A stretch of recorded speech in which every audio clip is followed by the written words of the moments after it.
Hi, my name is Stephan Lambert, and I'm the Prevention Coordinator at the Orange County Department of Education. Hi, everybody. My name is Mike Chavez with the Orange County Department of Education. And today I'm here to answer a few questions about alcohol and drug prevention. And I am very delighted to have the opportunity to talk to you about why teens should not drink alcohol, vape, or do any other drugs for that matter. And thank you to Kennedy High School Friday Night Live for the invitation. So let's go ahead and get started. So the first thing that I would say there is I just want to reframe it a little bit, not so much as good and bad, but as harmful. So why is drinking at a young age more harmful? And there are a few reasons. Number one, I would say, is brain development. So at this age, when you're between 12 and 25, your brain's developing really rapidly and really effectively. So that's why it's easier for someone your age to learn another language, to learn how to play a sport, to do calculus problems, compared to somebody who's my age. It's more difficult for me to learn that because my brain is kind of already set up in its development. It's not as quick to adapt. But downside to that really effective brain development is that your brain at this age is more susceptible to drugs and alcohol. So if you introduce alcohol, nicotine, THC into a brain when you're in high school, it's going to affect you much more than it would affect you if you were my age, if you were a little older. So what happens when you expose the brain to alcohol at this age is it can affect your ability to learn things, and it can affect your memory much more strongly than if you were not in your teen years. And that can make school much more difficult, but also just navigating your life as well. The other part of that brain development is, unfortunately, when you introduce alcohol to the teen brain, it makes it more likely that you'll develop what's called an alcohol use disorder or an addiction to alcohol. And the earlier that you start, the more likely it is that you develop that problem with drinking, unfortunately. So the second thing to talk about is with regard to the harm of drinking would be just sickness. You may notice that a lot of the partying and stuff that goes on at this age, people are drinking a lot, right? And if you drink a lot of alcohol, it can make you very sick, even to the point of something called alcohol poisoning, which is very, very dangerous. But even without that, you have things like fights and driving under the influence and falls and other injuries, right? Because people make bad choices often when they're under the influence. And that can be very dangerous. And the final thing to think about, even beyond how it affects yourself as an individual, is how drinking affects your relationships with your friends and family, right? A lot of the things that we just talked about, driving under the influence, becoming very sick, having trouble in school. I mean, this can affect the way that your family and friends see you and how they interact with you. Sometimes you make bad choices, you say things you didn't mean to say, and it can harm your relationships because of your alcohol use. And so it's important to think of that as well. So your brain development, becoming sick, and harming your relationships, right? I would say that drinking, and not only drinking, but using drugs, vaping, is very young, at a young age for young people, because it all has to do with brain development, in my opinion. As a lot of you may know, the human brain is not fully developed until a person is 25 years old. So it is very important for young people to take care of their brains, because since their brain is still growing, if a young person starts using drugs, and it doesn't matter any drug, cannabis, alcohol, what have you, nicotine, it starts affecting the way the brain develops in a bad way, obviously. So not only this drug use will damage the structure of the brain as well, the function of the brain, and once again, development. And not only that, since the brain is still developing in the teenage years, it is very sensitive to drug use, and therefore a teenager or a young person will become addicted to a substance a lot quicker than an adult.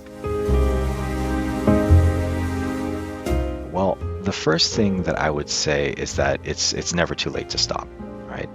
Sometimes when people get caught up in using alcohol or drugs, at a certain point they start to think, well, what's the point of stopping now?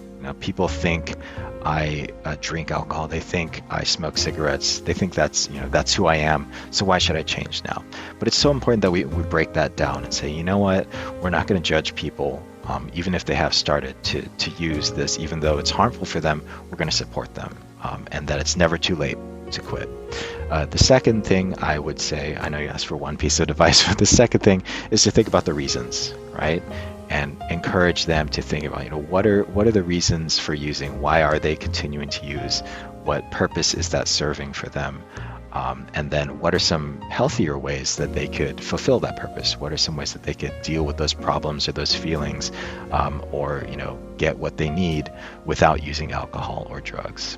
The advice that I would give, especially if it's a young person, a student, once again, I would just reiterate the importance or stress the importance of brain development. Once again, if a young person is using drugs, no matter what drug it is, if they start using, they're going to affect the way the brain develops. It's going to affect the brain functions and the structure of the brain. So this is kind of connected to that last one. So in addition to what we just talked about with reiterating to them that it's never too late to quit, and saying, what do you think? What are the reasons that you're using, and what are some healthy things you could do instead? You would want to also start from a place of care and concern, right? It can be very frustrating when you have somebody that you care about who's doing something is bad for them, right? It can be frustrating to have that conversation, but it's so important that we communicate care and that we don't let that frustration come through, because that can really get in the way of our point, which is that we want them to get better and to be healthy, right? So coming from a place of care and concern, communicate your feelings, and to that friend or family member, like, this is how I feel about your use. Like, I feel sad because I know that it's harming your health, and I want you to be healthy. I want you to live a long life, and that's just how I feel, right? So not saying that they are doing something bad, but the decisions that they're making are creating this feeling in you, right? You can gently share with them the information about why it would be a good thing to quit. So for example, like smoking cigarettes, let's say, so pointing out, like, you'd be saving a lot of money if you quit smoking.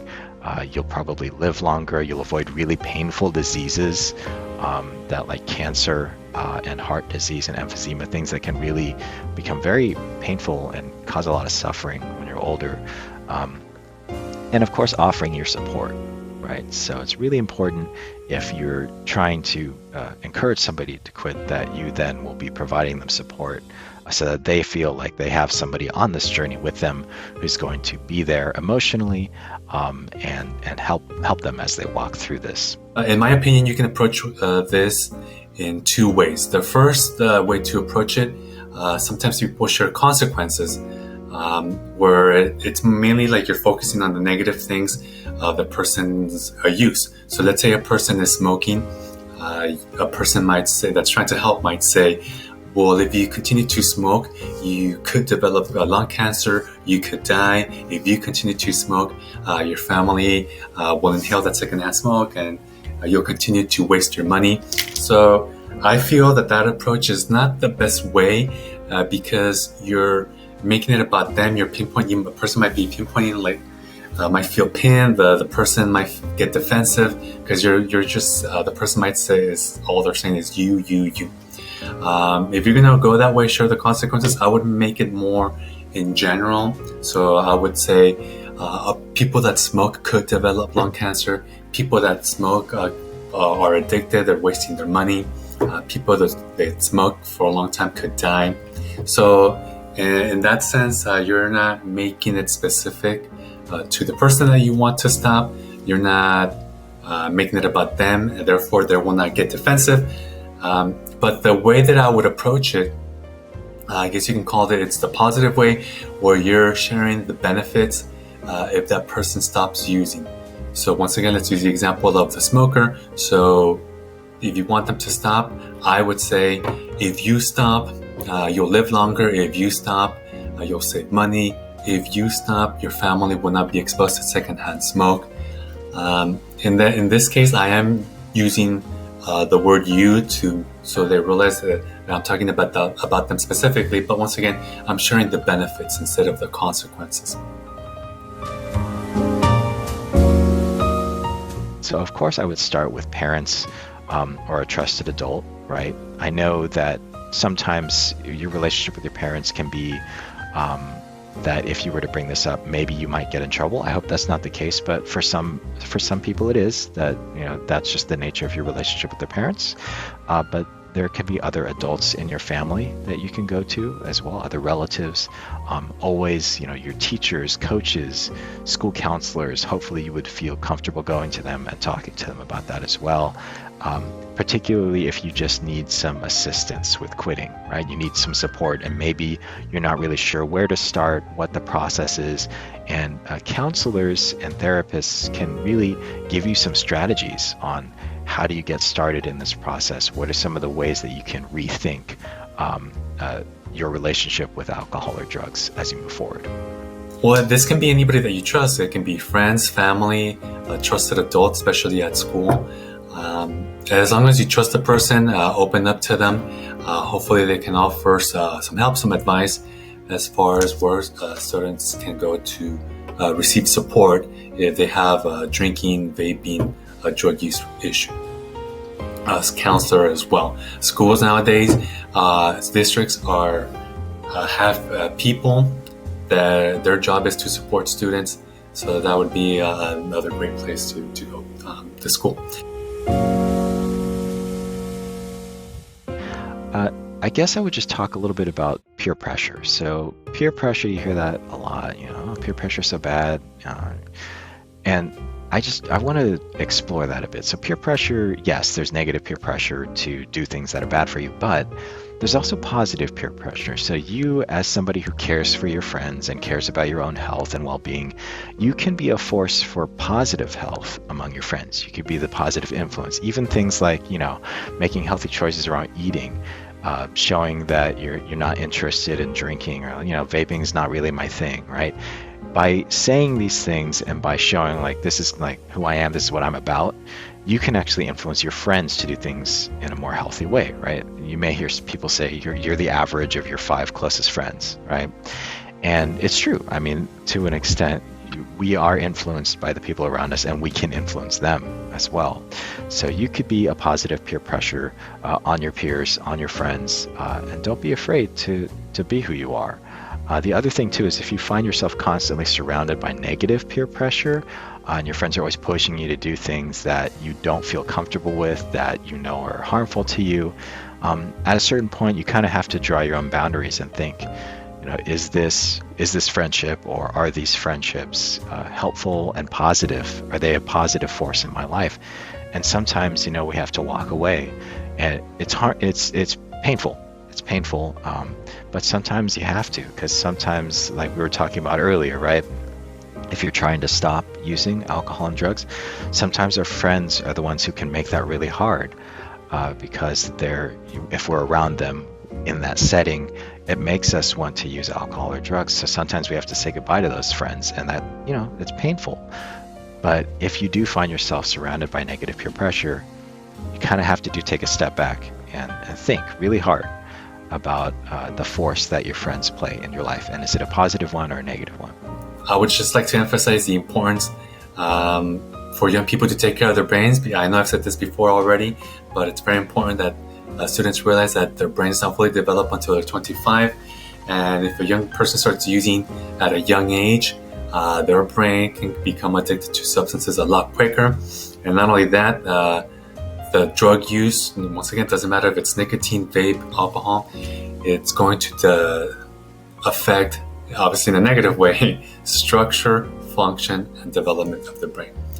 So I guess that's it for me. Thanks for listening. And thank you very much for the opportunity. Hopefully the responses, the video was insightful.